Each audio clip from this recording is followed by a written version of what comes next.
Members, I call on Government Order of the Day numbers 1 to 5. Health and Safety at Work Bill, third reading. Accident Compensation Amendment Bill, third reading. Hazardous Substances and New Organisms Amendment Bill, third reading. Employment Relations Amendment Bill number 2, third reading. WorkSafe New Zealand Amendment Bill, third reading. The Honourable Paul Goldsmith. I move that the bills divided from the Health and Safety Reform Bill be now read a third time. Mr. Speaker, the Government is committed to improving health and safety at work.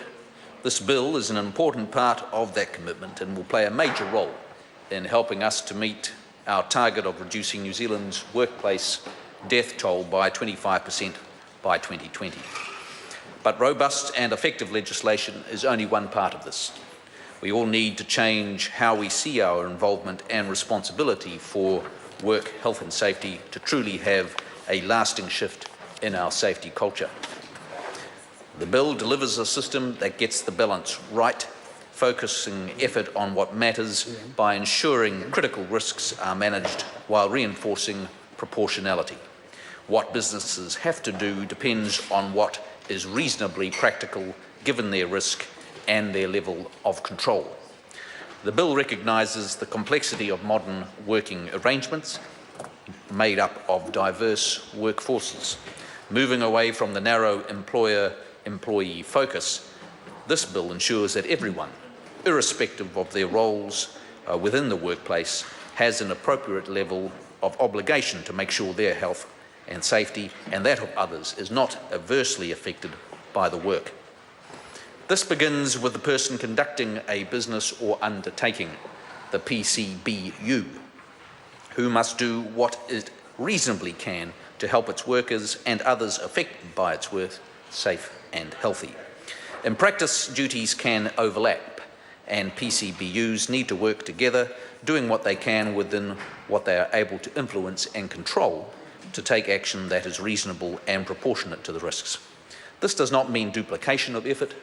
Collaborative approaches will act to improve health and safety and have high potential to drive improvements in productivity. Separate from the PCBU's duties, officers of a PCBU must exercise due diligence, taking reasonable steps to ensure their PCBU complies with its duties and obligations. Unlike the current law, officers cannot be made liable for their PCBU's failure. Rather, officers are only liable where they fail to perform their own due diligence duty. The bill makes it clear that officers will be people holding specific positions, such as company directors, and those who have a senior governance role, allowing them to exercise significant influence over the management of the business. This is appropriate. One of the key changes this legislation will help to bring about is a positive health and safety culture. It is those senior leaders that have the real ability to influence the health and safety direction of an organisation, and they should. Officers can ensure the PCBU proactively manages and addresses health and safety in how it operates. The bill also takes into account the officer's role and responsibilities in the business when determining the extent of their duty. Workers and other persons at the workplace also have duties.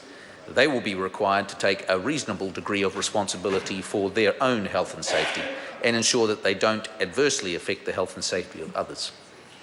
Changes have been made to the bill to ensure that volunteering, which plays a large and important role in our communities, is not negatively affected. The change means coverage of volunteers will remain as it is under the current law.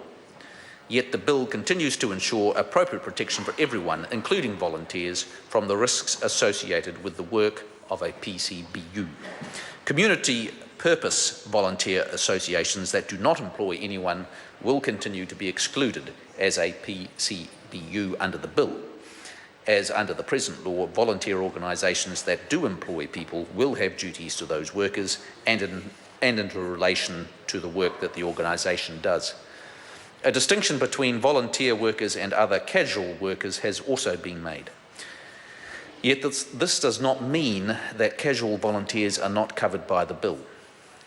PCBUs have an enforceable duty to ensure, so far as reasonably practical, no one is put at risk from the work of the business, and this includes casual volunteers. The revised bill also provides greater certainty for parties that manage large areas of land, so they continue to provide public access, ensuring recreational and leisure pursuits can continue on as they always have.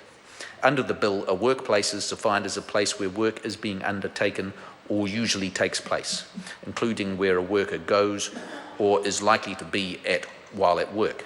This makes it clear that places are not necessarily workplaces all the time. There has been much comment during the Committee of the Whole about changes made to the worker representation aspects of the bill. Having health and safety representatives or committees was never mandatory. Workers had to first request them. Rather, what has always been and remains central to the bill's approach is that all PCBUs, irrespective of size or risk, have worker engagement and participation duties. All PCBUs must engage with their workers and must have effective, ongoing participation practices. This ensures flexibility and innovation.